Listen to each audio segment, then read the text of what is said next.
ఈ వాక్యాన్ని వీక్షిస్తున్న సహోదరి సహోదరులందరికీ క్రీస్తు పేరట వందనములు. ఈరోజు వాక్యం ద్వారా దేవుడు మనతో చెబుతున్న మాట, ఉత్సాహగానము చేయొచ్చు ఆయన సన్నిధికి రండి. 100వ కీర్తన 2వ వచనము. మీ మనసుల మీద చేతులుంచి చెప్పండి, దేవుని సన్నిధికి ఎలా వెళ్తారు మీరంతా? చర్చ్ 10కి మొదలవుతుంది. 9:45 వరకు ఇంట్లో పనులతో, ఇంకా ఎవరైనా అమలక్కలు వస్తే వారితో సోది చెప్పుకుంటూ అటు ఇటు కాలు కాలిన పిల్లలా తిరుగుతూ ఉంటారు.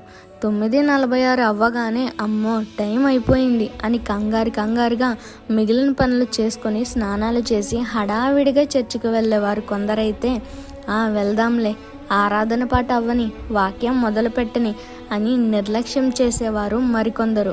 ఇంకొందరైతే ప్రార్థన చివరిలో ఆమెన్ చెప్పినప్పుడు వస్తారు. అంతేనా? ఇలా కాదండి మనం దేవుని సన్నిధికి వెళ్ళేది.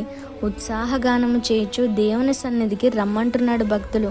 సినిమాలకు, షికార్లకు, పెళ్ళిళ్ళకు, పేరెంటాలకు ఎంత హుషారుగా వెళ్తామో కదా, అంతకు మించి ఆనందంతో, అంతకు మించి హుషారుతో దేవుని సన్నిధికి వెళ్ళాలి.